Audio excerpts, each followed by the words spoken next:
महाविकास आघाडीच्या विरोधात लोकसभा निवडणुकीमध्ये भाजपनं शिवसेना शिंदे गट, राष्ट्रवादी अजित पवार गट, मनसे आणि इतर छोट्या छोट्या पक्षांना बरोबर घेऊन महायुतीच्या वज्रमुठीची ताकद दाखवली। मात्र निवडणूक पूर्ण होताच ही महायुतीची मूठ सैल झाल्याचं दिसतंय। आगामी काळात होणाऱ्या विधान परिषदेच्या शिक्षक आणि पदवीधर निवडणुकीत महायुतीनं एकमेकांच्या विरोधात उमेदवार उभे केले। बघूया या संदर्भातला एक रिपोर्ट।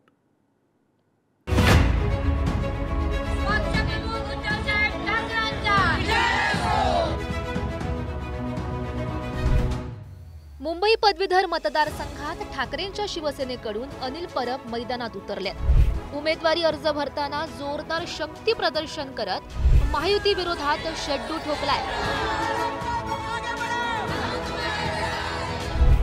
आतापर्यंत 3 वेळा अनिल परब हे विधान परिषदेचे आमदार राहिलेत। मात्र यंदा प्रथमच ते मुंबई पदवीधर मतदारसंघातून निवडणुकीला सामोरं जात आहेत। महामुंबईमध्ये शिवसैनिकांनी जी काही नोंदणी केलेली आहे, या नोंदणीच्या जोरावर प्रचंड मताधिक्याने विजयी होण्याचा मला विश्वास आहे। अनिल परबने ब्लॅकमेल करून ती उमेदवारी मिळवलेली आहे। अनिल परबने मातोश्रीला ब्लॅकमेल केलेला आहे आणि अनिल परबची उमेदवारी जाहीर झाल्यानंतर वरुण सरदेसाईंनी त्या दिवसापासून मातोश्रीमध्ये पाऊल पण ठेवलेलं नाही। एकीकडे विधान परिषद निवडणुकीत महाविकास आघाडीनं आघाडी घेतली आहे, तर दुसरीकडे महायुतीत तिढा निर्माण होण्याची शक्यता आहे। कारण मुंबई पदवीधर मतदारसंघातून शिंदेंच्या शिवसेनेचे नेते डॉक्टर दीपक सावंत इच्छुक असताना भाजपानं मुंबई पदवीधर मतदारसंघातून किरण शेलार यांना उमेदवारी दिली। कोकण पदवीधर मतदारसंघातून मनसेनं अभिजित पानसेंना उमेदवारी दिली असताना भाजपानं निरंजन डावखरेंना मैदानात उतरवलाय। तर मुंबई शिक्षक मतदारसंघातून राष्ट्रवादीनं शिवाजीराव नलावडेंच्या नावाची घोषणा केली आहे। मात्र भाजपानं शिवनाथ तराडे यांना उमेदवारी दिली आहे। महायुतीत तिघाडा काम बिघाडा।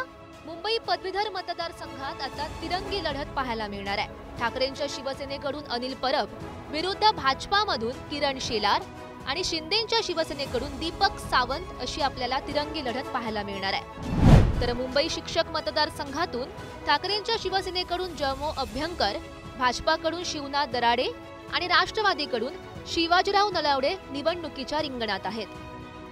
तर उमेदवारी मिळाल्याबद्दल जसं नॅचरली वाटायला पाहिजे तसं आनंद तर वाटतोच आहे आणि हा पक्षाने एका कार्यकर्त्याला तिकीट देण्याचा निर्णय घेतला, मला असं वाटतं की हा चांगला बहुमान आहे। मुंबई भारतीय जनता पक्षाचे सगळे आमदार, सगळे नगरसेवक असतील, या सगळ्यांनी मी राजकारणात नौखा असून सुद्धा पूर्ण आपल्याला मदत केली।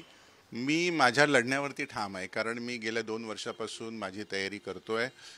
आमच्या सर्व शिवसेनेचे विभाग प्रमुखांनी नोंदणी केलेली आहे, चांगल्या प्रकारे नोंदणी केली आहे। लढत ही लढत असते, समोर कोण आहे काय आहे हे पाहायचं नसतं। कोकण पदवीधर मतदारसंघातून कोणत्याही परिस्थितीत माघार न घेण्यावर मनसे ठाम दिसताय। त्यामुळे इथं अभिजित पानसे विरुद्ध भाजपाचे निरंजन डावखरे यांच्यात सामना रंगणार हे निश्चित मानलं जात आहे। मात्र शिंदेंच्या शिवसेनेचे नेते संजय मोरेंनी सुद्धा उमेदवारी अर्ज घेतलाय। तर कोकण पदवीधर मतदारसंघातून काँग्रेसतर्फे रमेश कीर मैदानात उतरल्याचं पाहायला मिळत आहे। त्यामुळे या मतदारसंघात चौरंगी लढत रंगण्याची चिन्ह आहेत। तर कोकण पदवीधर मतदारसंघासाठी मनसेकडून अभिजित पानसे, भाजपाकडून निरंजन डावखरे, शिंदेंच्या शिवसेनेकडून संजय मोरे तर काँग्रेसकडून रमेश कीर अशी चौरंगी लढत पाहायला मिळणार आहे। तुम्हाला निरंजन डावखरे भेटले का हो? दिसले का हो? केवळ भाजपच्या पुण्याईवरती नुसतं निवडून यायचं आणि 6-6 वर्षात तुम्हाला तोंड दाखवायला यायचं नाही, कुठल्या विषयात बोलायचं नाही। पक्षाचे सर्व ज्येष्ठ नेत्यांचे आभार व्यक्त करतो की त्यांनी माझ्यावर या मतदारसंघामध्ये पुन्हा एकदा उमेदवार म्हणून विश्वास व्यक्त केलाय आणि या कोकण पदवीधरमध्ये केलेलं काम आणि त्याचबरोबर सभागृहात मांडलेले जे प्रश्न आहेत आणि या शासनाच्या माध्यमाने जे प्रश्न सोडवले, जे यश मला भेटले, त्याच्यामुळे मला विश्वास आहे की मोठं यश या मतदारसंघामध्ये भारतीय जनता पार्टीला भेटणार। विधान परिषद निवडणुकीच्या निमित्तानं महायुतीत 3 तिघाडा काम बिघाडा अशी परिस्थिती सध्या निर्माण झाली आहे। त्यातच लोकसभा निवडणुकीच्या निकालानंतरही यात आणखी भर पडू शकते।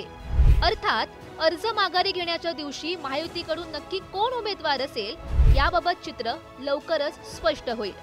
ब्युरो रिपोर्ट, पुढारी न्यूज.